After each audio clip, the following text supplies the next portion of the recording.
This is your news source evening bulletin for today, Monday, the 15th day of July in the year 2024. I'm Gordon Mosley reporting. Now here's what we're tracking tonight.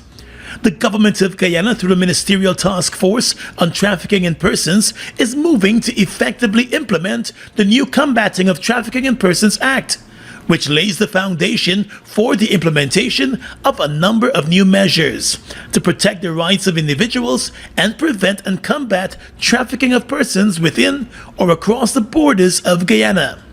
To bring law enforcement officers up to speed with the updated legislation, the Ministerial Task Force on Trafficking in Persons hosted a capacity building training program today at the training center of the Guyana Police Force.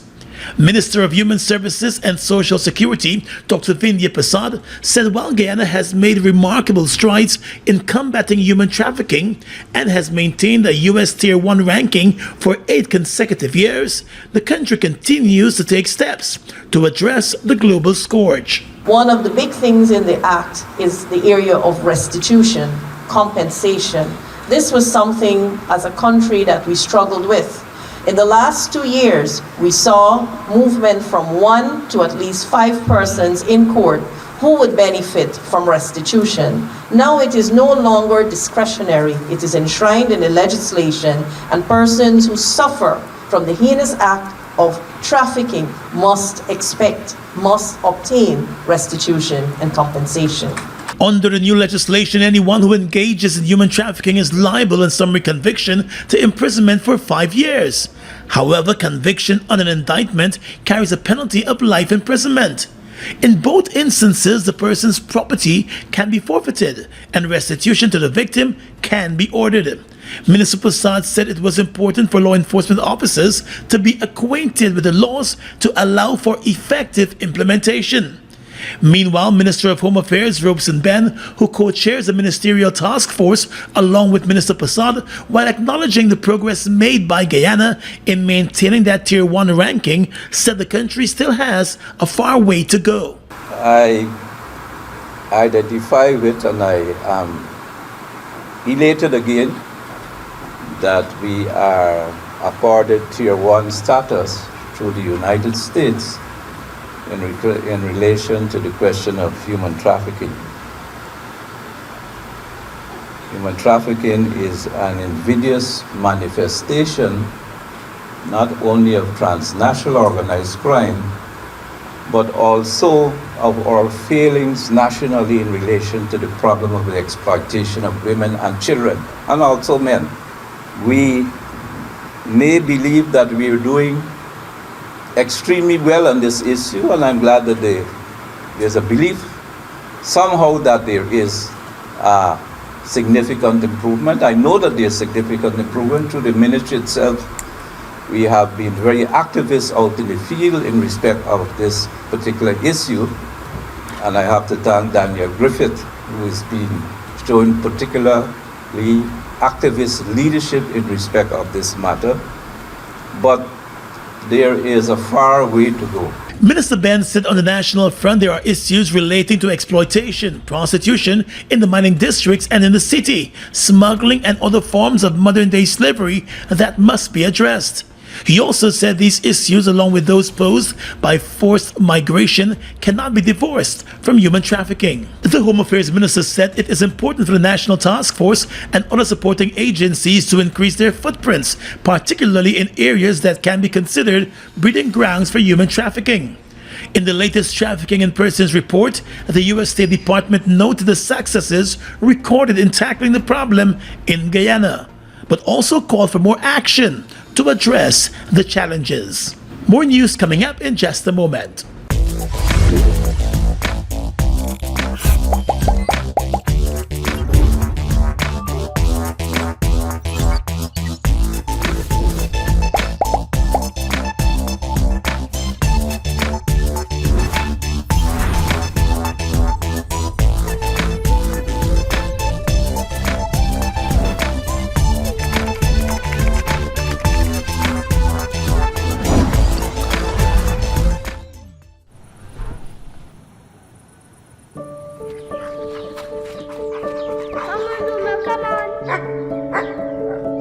They're too dangerous players.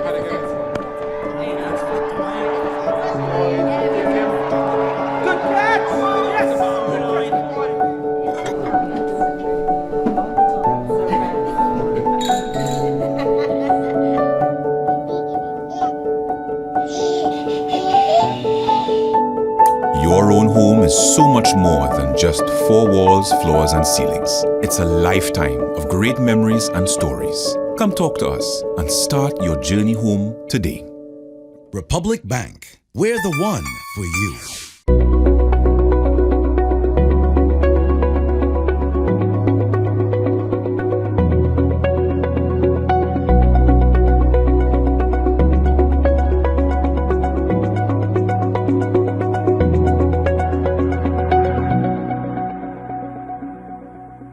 Calling all small to large scale businesses, the International Building Expo 2024 is coming to the National Stadium from August 8th to 11th, 2024. Whether you're a small business or a major player, there's a package for you starting as low as $20,000. Network with industry leaders, boost your brand visibility, and generate high quality sales leads. Register now at www.buildingexpo.gy. That's www.buildingexpo.gy. Or call 592-635-1103 or 592-635-1104. Oh no, welcome to Building Expo. Oh, yeah. Oh.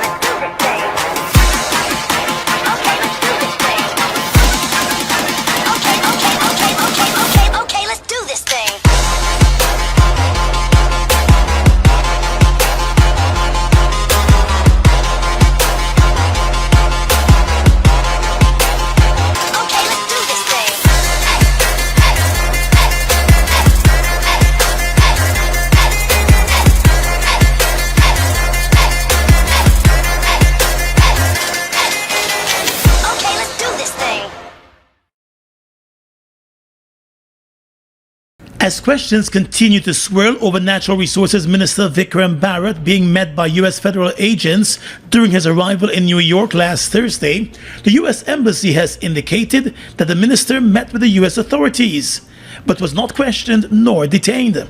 The embassy has also stated that the government of Guyana has made no inquiries regarding the meeting. In a statement to news source, the embassy said, as Minister Barrett stated, he met with authorities upon arrival at JFK, but was neither questioned nor detained. The government of Guyana has made no inquiries regarding the meeting, the embassy said. The statement by the U.S. Embassy was in direct response to questions raised by news source with the embassy. While not offering any details of the reasons behind the U.S. agents meeting the minister upon his arrival or details of the meeting, the embassy said further questions on the issue should be directed to the U.S. Department of Homeland Security. In responding to questions from another local news outfit, the U.S. Embassy said the minister was not interrogated. On Friday, the minister said he was not questioned nor detained and claimed that he chatted with the agents about Guyana's development while being escorted through the airport. He said they were providing travel courtesies to him. But over the weekend, the minister's attorney Sanjeev Tatudin was quoted by the Stabrook News as saying that one of the agents who escorted the minister made a comment about the recent sanctions against businessman Nazar and Azruddin Mohammed while escorting the minister. It is unclear what led to that comment as described by the attorney. However, the attorney also stated that the minister was traveling on a diplomatic passport and could not be questioned because of diplomatic immunity.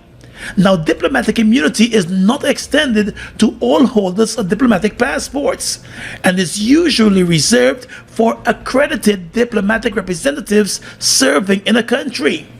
The government of Guyana has been tight-lipped on the issue, with President Irfan Ali telling news source last week that there was nothing to explain. While initially the minister stated that he chatted with the agents about Guyana's development, his attorney's revelation that the comment about the sanctions against the Mohammeds was made while the minister was being escorted will likely raise even more questions about what exactly occurred while the minister was being escorted to the airport and what other issues or comments were made. The Guyana Human Rights Association has issued a call for a full independent investigation into the operations of the Guyana Geology and Mines Commission. in wake of the recent gold smuggling scandals and other issues plaguing the gold mining sector. In a statement at the weekend, the GHRA accused both the government and the GGMC of dragging their feet on a probe of the sector. The human rights body said the scale of the national and international allegations of serious mismanagement and criminality rule out any attempt by the government or the GGMC to mount an internal investigation of the GGMC. It said the only credible response available to the government of Guyana at this stage is to arrange the handover of the entire matter to a team of forensic investigators with an international component, furnished with a mandate and full authority to examine, investigate, and make recommendations on all aspects of the gold industry within a specific time frame. It was noted that allegations about irregularity and illegality in the gold sector have been steadfastly ignored by the GGMC for years. And citing silence over the recent U.S. sanctions against 2 businessmen connected to the gold mining sector, the GHRA noted that over the past decade, the U.S. and other international agencies have on numerous occasions sought government action to address criminality in the gold sector, but without any success. Let's tell you now that with a steep increase in the number of fatal road accidents in the country, the Ministry of Home Affairs and the Guyana Police Force are moving to launch another campaign to tackle the reckless use of the country's roads. The campaign, titled Do the Right Thing, will form part of a series of new initiatives being formulated by the government to address the irresponsible use of the country's roads. That's according to the Minister of Home Affairs, Robson Bannon. Since the start of this year, Guyana has recorded more than 120 road fatalities. Just last Friday, former national footballer Carlisle Hunt and his 9-year-old grandson Malik Roberts lost their lives in a smash-up along the Suzdijk-Linden Highway. Speaking to reporters today, the Minister of Home Affairs, Robson Ben, said speeding and drunk driving remain the 2 leading causes of road accidents in the country. I think it's more a question of respecting each other, and that adult behavior, young adult behavior has to be changed. They have to have a greater sense of awareness. They have to be coached. They have to be retrained to bring about a change in this issue. Minister Ben said the high number of road accidents remain a major problem and is extremely worrying. While there is a reduction in the numbers, given the number of journey miles and the number of vehicles we have, it is a significant problem. And if we continue on this trend, we will be unable to meet the requirements of the United Nations Decade of Road Safety by reducing road deaths by a half by 2030. Noting that government and the police cannot do it alone, the Home Affairs Minister said it is also important for there to be a collective effort involving NGOs and corporate entities, including insurance companies and auto dealerships, to assist in raising more awareness on the safe use of the roadways. Last week, the National Assembly passed the Motor Vehicles and Road Traffic Amendment Bill, green-lighting the implementation of a road safety technology known as the Road Intelligence Camera Enforcement System, which will offer 24-hour surveillance of major roadways. Are you looking for the best high school education at affordable fees? Then register your child today at the VYC Academy. Now enrolling grades 7, 8, 9, and 10 students for the 2024-2025 academic year. VYC Academy, achieving academic excellence. For more information, call us on 227-1013 or WhatsApp us at 649-1300.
just four walls, floors, and ceilings. It's a lifetime of great memories and stories. Come talk to us and start your journey home today.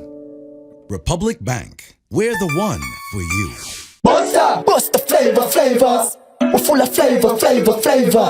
Bust the flavors, that my crave for. We're full of flavors. Tell your neighbors about the bust the flavors. Grab a bust the flavors. Yeah, thirst buster. Grab a buster. Bust the flavor, taste the savor. Bust the flavors. Bust the flavors.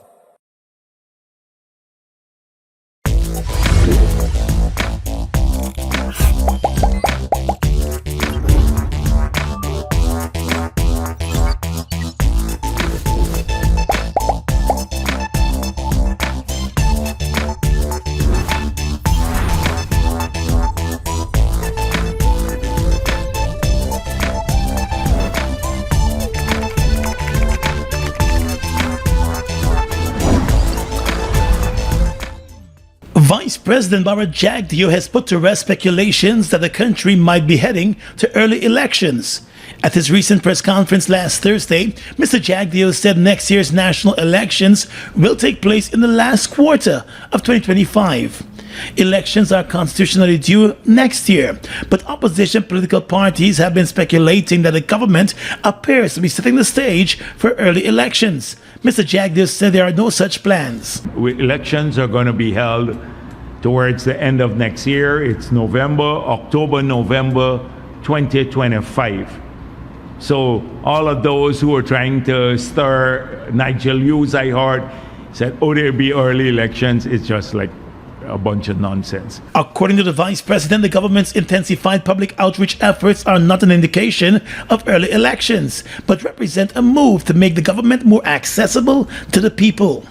Both the PNC Reform leader Aubrey Norton and the AFC leader Nigel Hughes have said that they have suspected that the government might call early elections. Both parties have also renewed their calls for a clean voters list. But the Vice President said he is not too bothered over the concerns raised about the voters list, stating that the political opposition will always have concerns over some issue prior and after the elections. According to Mr. Jagdeo, among the things he believes is needed for free and fair elections next year is the production of a manual long before the elections of all the officers who will be part of the conduct of the elections, with their roles clearly defined. He said the government has already started to meet with observer groups and other organizations ahead of the elections. As the Guyana Teachers Union gears up for a new round of negotiations with the Ministry of Education, it is proposing a 39.5% salary increase for teachers on scales 1 to 3 for 2024 and an additional 30% for the years 2025 and 2026 each. The union is also pushing for other teachers within the public education sector, particularly those on scales 4 to 19, to receive a salary increase of 35% for 2024 and an additional 30% for 2025 and 30% for 2026. The proposals have been put forward in a new proposed memorandum of agreement submitted to the Ministry of Education by the GTU. It spans the years 2024 to 2026. The union has also proposed an additional performance-based incentive of 2% per annum of the total teacher's wage bill to be paid to eligible teachers during the period of the multi-year agreement, with effect from January 1 of 2024. It also includes an annual health and risk allowance of $25,000 and monthly internet and mobile data allowance of $10,000 to be paid to all teachers. The union also wants each school to be given a termly school's transportation grant of $150,000 in the case of those operating on the coastland and $300,000 for hinterland and riverine schools, or alternatively a mode of transportation to offset the cost of teachers traveling to attend meetings, workshops, orientation sessions, or emergencies at school. The General Secretary of the GTU, Coretta MacDonald, today told News Source that the first meeting since the end of the nationwide strike action was held last Thursday. However, the Education Ministry and the union took a bottom-up approach, addressing a number of non-financial issues. Non-salary issues include duty-free concessions for some 300 teachers, the provision of 100 scholarships, hinterland benefits, conditions for re-employment, housing, and a number of welfare issues. The Education Ministry and the GTU are expected to meet again on the 27th of July. In the courts now, the Quarantine Berbice taxi driver who was nabbed last Wednesday with 257 pounds of marijuana in the trunk and back seat of his car has been sentenced to 3 years and 8 months in jail and fined a whopping $104.9 million after pleading guilty to drug trafficking. 32-year-old Nazik Ali appeared at the Albion Magistrates Court on Friday, where the charge of possession of narcotics for the purpose of trafficking was read to him. After the presiding magistrate, Joanna Hardy, read the charge to him, the man did not waste the court's time and pleaded guilty. The magistrate then handed down the prison sentence and the fine. The police in a statement explained that Nazik Ali was nabbed during a police intelligence-led operation last Wednesday in the Berbice area. His vehicle was intercepted and the lawmen discovered a large quantity of marijuana stacked up in the trunk and the back seat of the car. The police said the seized marijuana carries a street value of more than 35 million Guyana dollars.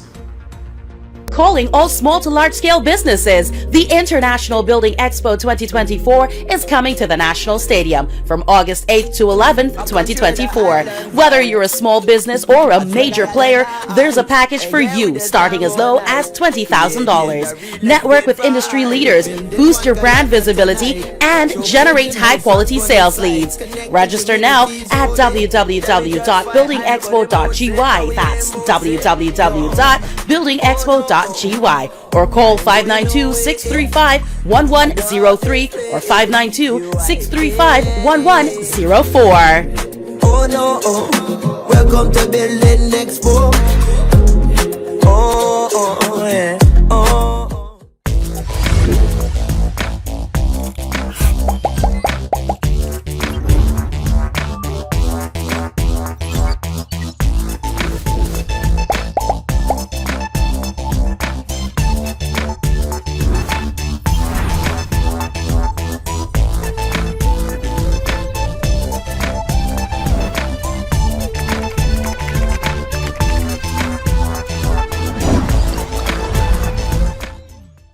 Be another car, or is it a house? If you're looking for sweetness to put inside a basket, I am the whole blinking market. Get ready for the 3rd edition of Blankets and Baskets on August 4, 2024. The Maltino's ground comes alive with Guyana's best entertainers and a vibe that can't be matched. Come for a chance to win numerous prizes, including the grand prize of a... Tickets are $6,000 with other special luxury packages from $40,000 to $120,000. It's the Blankets and Baskets Extravaganza. For more information, check out Blankets and Baskets on Facebook. Guyana's economy is rapidly transforming, and we're all part of it. Guyoil is at the forefront of this development by providing reliable and efficient energy and supporting community development from the very core. 100% of Guyoil's profit goes back to building schools, roads, and other important infrastructure that connects our cities and towns, providing fuel to domestic, marine, industrial, and aerial transportation. Guyoil has now repositioned itself as a market leader in the petroleum industry, building a better future for all of us. NYC, New York City. Get ready as the original Big People Party with the same vibes you've seen and loved comes to you this Labor Day weekend on Saturday, August 31st with some of the biggest one-man bands out of Guyana and New York. Look out for Super A, Murphy, Busta, and Super Terry. Big People Party! Along with the legendary Glenn Washington. Baby, don't take my kindness for weakness. If loving you is wrong, I don't wanna be right. Glenn Washington and his band at Industry City, New York City. Get your super early bird general tickets at $40 and VIP access $150 all inclusive. And all are available at hjexperience.com. This event is brought to you by Hits and Jams Entertainment, Marvelous Entertainment, and GD Events. It's the original Big People Party at Industry City, New York City on Saturday, August 31st. The big and proper edition. With your regional and international news tonight, I am Svetlana Marshall in the region. Lasonje Harrison, immediate past president of the Jamaica Teachers Association, JTA, contends in the lawsuit that the virtual special delegates vote held in March last year to accept the wage offer presented by the Ministry of Finance and the Public Service was in breach of the JTA's constitution. Section 14 of the JTA Constitution explicitly states that voting must be carried out by the Assembly of Delegates at a physical location and not virtually, she asserted in an affidavit obtained by the Sunday Gleaner. According to the lawsuit, Section 14 is similar to Section 13, which deals with the holding of the union's annual conference. In both instances, the delegates can only vote with their physical presence by a show of hand or where secret ballots are permitted.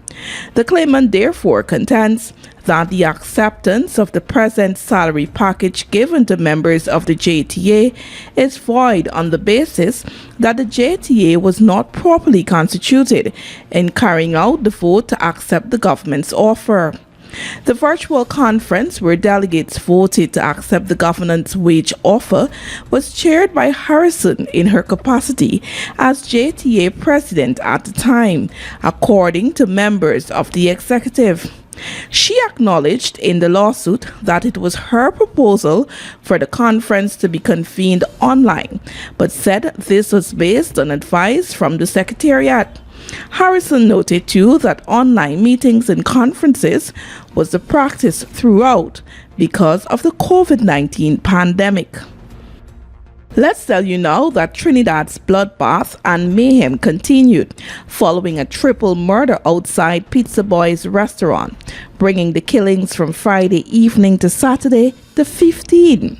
Vice President of Operations Facility and Maintenance of Pizza Boy's Mustafa Ali told Guardian Media that the three men entered the restaurant to purchase a meal around noon. After paying for the items, the men headed back to their vehicle and were leaving the parking lot when a car driving along the southern main road unexpectedly broadsided their vehicle. Within seconds, two armed occupants of the vehicle ran out and began shooting at the three men who were still seated in the vehicle. The bullets ripped through the rear windscreen, left windows and sides of the car, while it shattered the front glass of the food outlet. The driver tried to run to escape the hail of bullets, but he was hit multiple times about his body in the car park. He died in a fetal position at the side of a Hilux van. The two other men died in the car. Ali said it appeared to be a hit. And finally tonight, international news. The motive behind a 20-year-old gunman's attempt on the life of Donald Trump remained a mystery 2 days later, with the suspect having been shot dead and the FBI unable to identify an ideology that may have driven him to attack the former president. According to Reuters, the FBI has taken the lead in an investigation of the shooting at a campaign rally in Pennsylvania that wounded the former president, overshadowing his November 5 election rematch with President Joe Biden. The Secret Service, responsible for protecting presidents and former presidents, went on the defensive on Monday against criticism of its failure to detect the gunman whose shots wounded Trump in his right ear and killed a spectator. The Secret Service director in a statement said the Secret Service personnel on the ground moved quickly during the incident, with the counter-sniper team neutralizing the shooter and agents implementing protective measures to ensure the safety of former President Donald Trump. Biden ordered an independent review of how the gunman, who was shot dead by agents moments after opening fire, could have come so close to killing or severely wounding Trump, despite the heavy security provided by the Secret Service at Saturday's event in Pennsylvania. The early details of the investigation into the gunman and nursing home aide were sketchy. And that's your News Source Evening Bulletin for tonight. I'm Svetlana Marshall reporting and encouraging you to stay safe.